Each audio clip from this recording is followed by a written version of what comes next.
Hey there, Margie Bryce here, bringing you the Crabby Pastor podcast. And I don't think you're going to be too surprised to know that it's too easy today to become the Crabby Pastor. Our time together will give you food for thought to help you be the ministry leader fully surrendered to God's purposes and living into whatever it takes to get you there and keep you there. So we're talking about sustainability in ministry. In my last episode, I talked about the doctoral process that I went through, and I talked about Cindy, who was also in the program, and how we drug each other over the finish line. And I talked about Kathy, my spiritual director, my charismatic Catholic friend Kathy. I like to say that. I didn't realize till I was doing this podcast that it rolled quite like that. So that's just fun. My husband, who did at the end, threatened to drop me off at the school and not pick me up until it was done. And I get that. Totally. I get that. The other person I did enlist was an editor. Dr. Dawn Morton at Ashland Theological Seminary was my editor. She also assisted me with the survey to help me make it do what I wanted it to do, because when you're in the forest, you can't see the trees and you lose perspective. So I had amassed a little committee, and I did hire an editor, even though I was a strong writer, because I just kind of went back and forth with my advisor about commas, and I affectionately referred to this person as the comma Nazi. And I started thinking there was something seriously wrong with my writing, so I did hire an editor. So it is, it's about amassing a team that has your back. And I believe that this is a very spiritual and godly thing to pursue. In Proverbs 15:22, it says, "Plans fail for lack of counsel, but with many advisors they succeed." Now, you always have to know that this isn't success how we view it in the culture today, but it's success from God's standpoint, which is usually quite different than ours.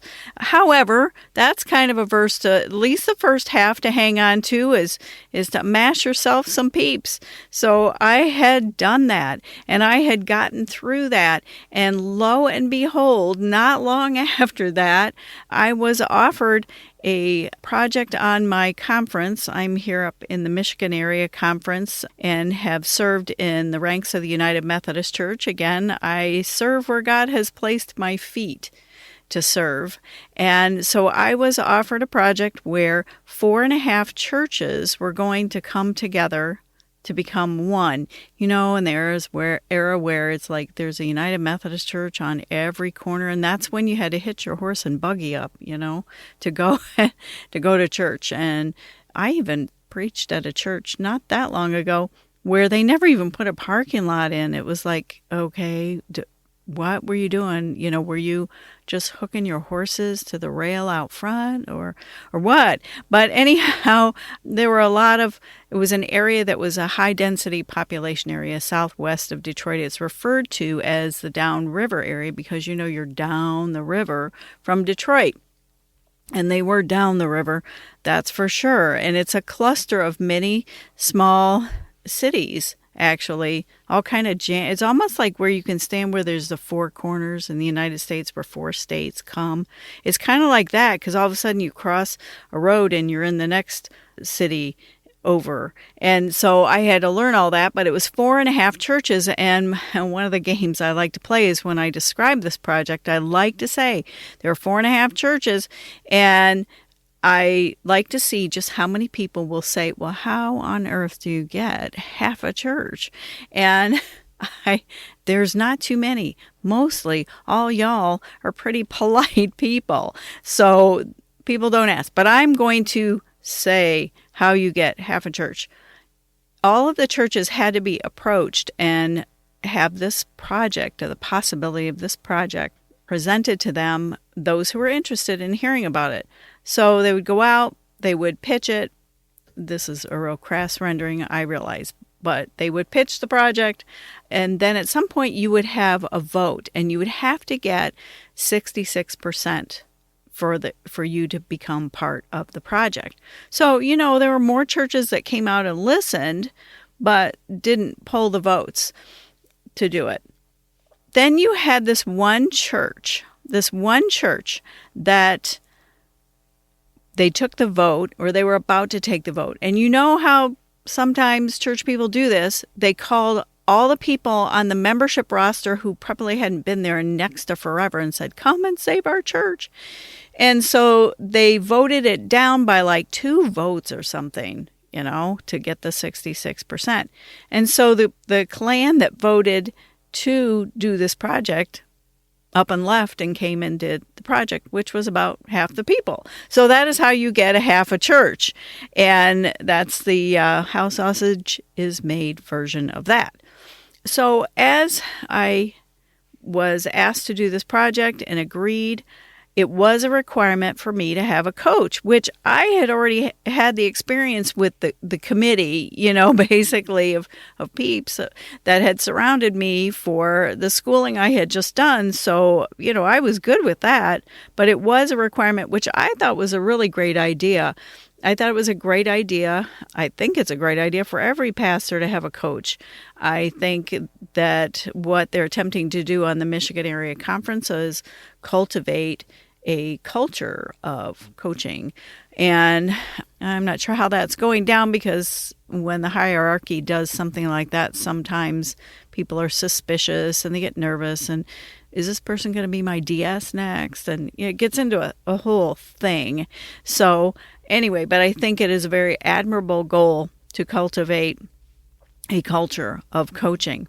So every time I met with my coach, and this is very similar to the process that I use, you had a focus form. So I would use it almost like a checklist of everything I had done since the last session, and by the end of it, I was like, man, I did a lot here. Ooh, more than I thought.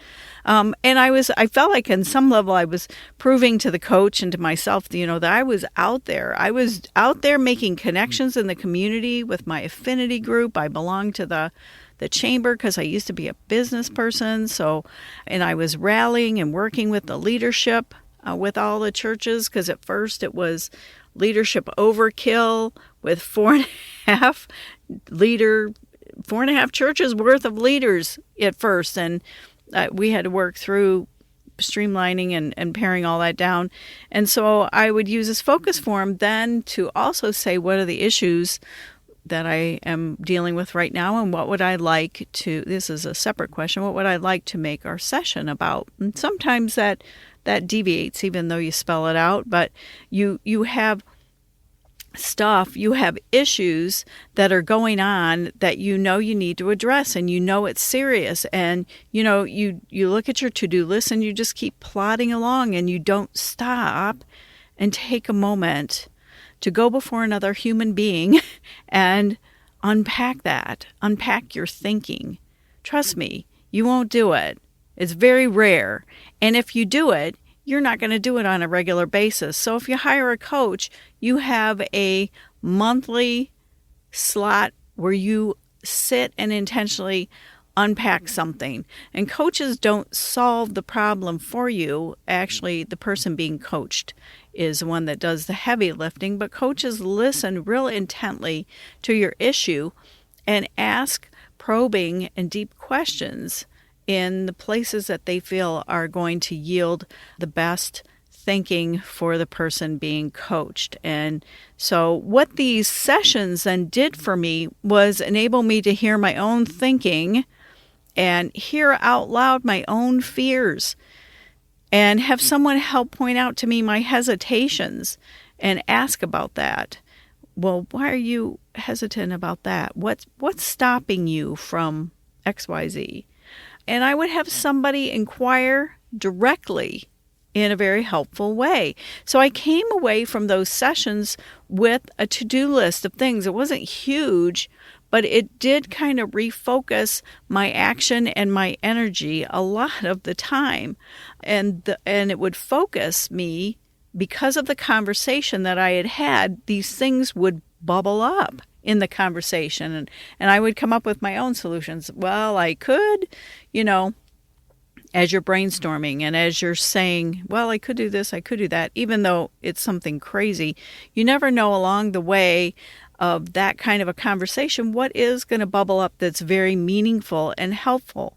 So it really did spur me to action instead of being left to sporadically ruminate on what was challenging me or what was annoying me, because all right, this is why it's called the crabby pastor, because we get annoyed. And I'm just being bluntly honest about that. And I know some people are going to think, well, there's never a crabby pastor. I'm like, well, okay, you're repressed, whatever.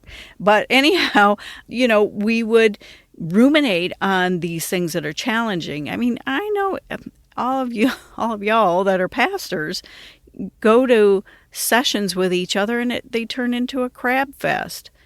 Here's what's going down at my place. Well, you should hear what's going on at my place. But that's not the same thing. Sporadically ruminating is not the same thing as sitting down to really dissect the issue. Hey there, this is Margie here, your host of the Crabby Pastor podcast, and I want to urge you to stop surrendering your best self so that you can avoid the burnout that plagues so many ministry leaders. You don't want to become a crabby pastor, that's for sure. So what I've developed is a self-assessment journal style product called Radical Self-Care, Sustainability for Your Life and Ministry. And what I'm going to do is have the link to it in the show notes so you can go there. It will be the best $29 that you could spend. You can spend then your time. Take time. That's something we don't do when we have big issues. You can take the time to explore how you view self-care and how you need to pursue it a little more. And I'm not about offering you a checklist, that's for sure, but I want to see how self-care can be knit into your heart and into your life so that you can go the distance that God has for you to go. And pastors are known for cranking. We are often people then of action also. So much action that we don't sit down and slow down a minute and contemplate next steps. And that is some of what a coach can help you to do.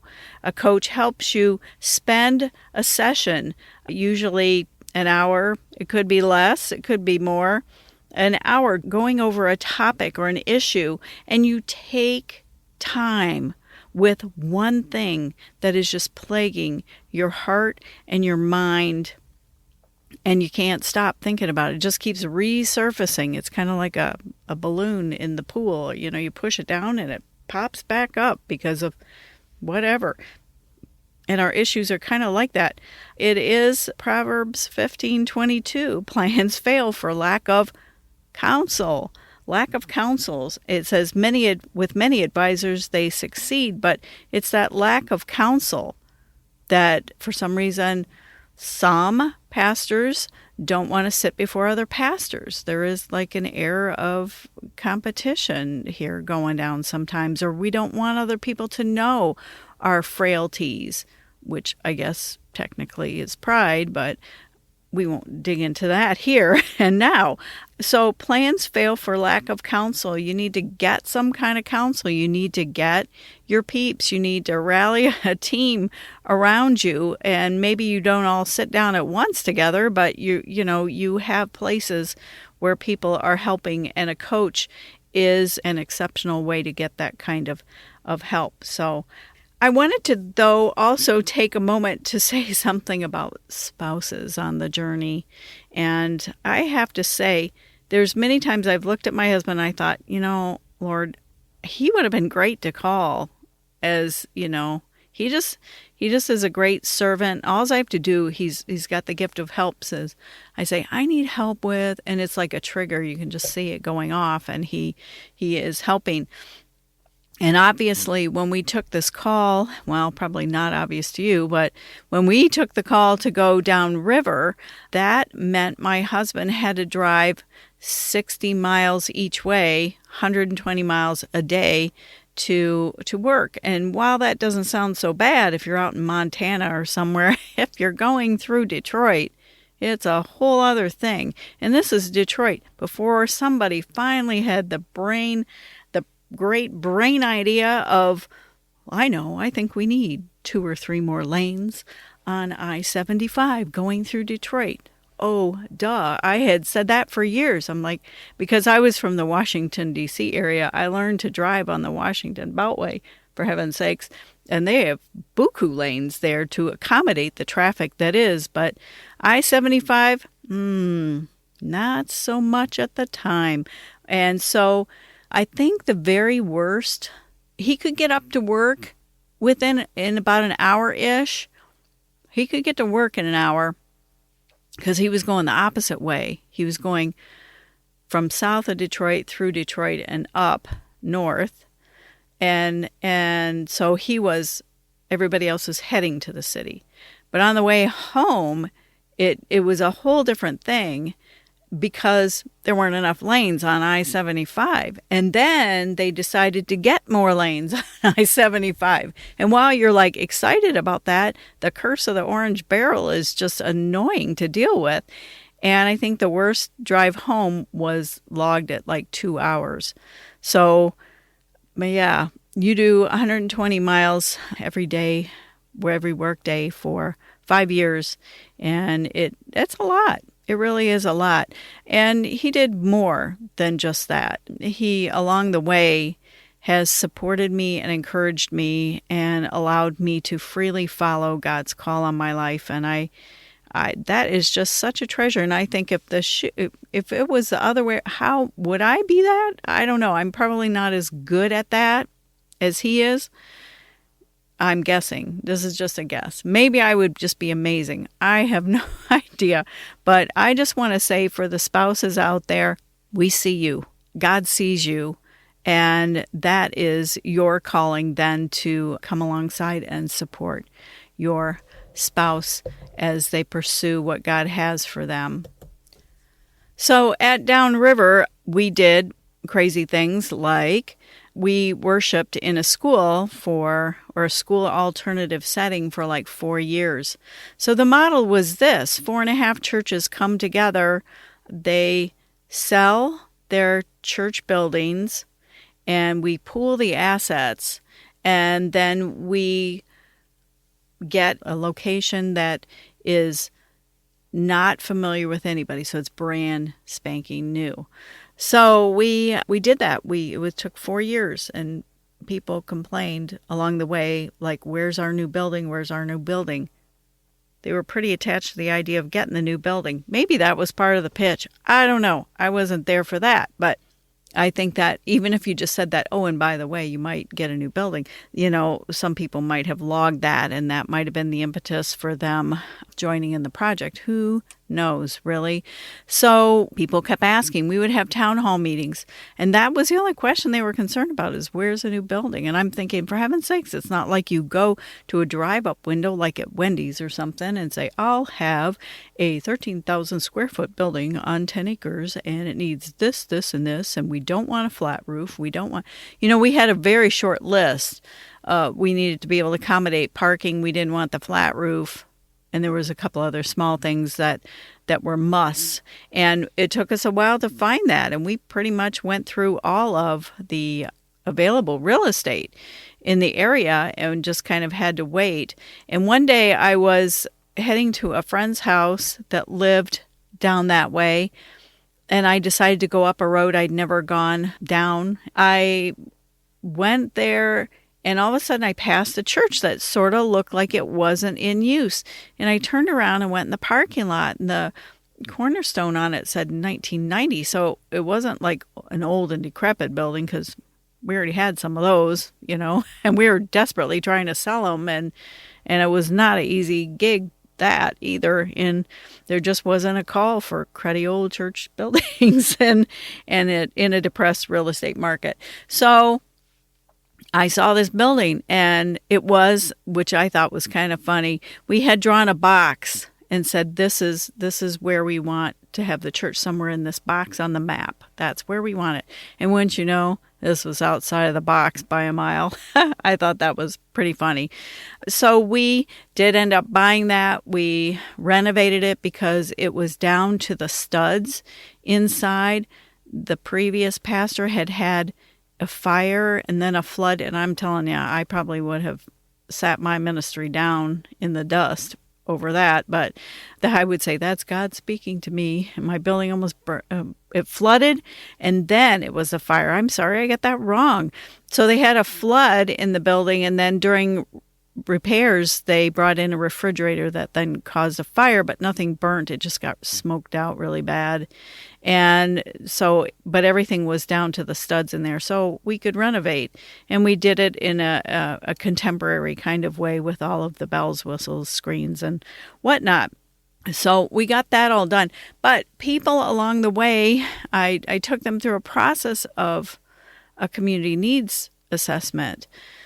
But still, even though this pastor said a ridiculous amount of time, if you build it, they will come, is no longer in operation. It was kind of tough to see on the grand opening Sunday, people hanging around the glass atrium, watching and waiting for the hordes of people. I mean, we had a really good turnout that Sunday. We really did. But they were like expecting throngs of people that, it didn't happen that way. And I went out to see what was going on out by the atrium there for a minute because I was sort of here, there, and all over. And oh my goodness.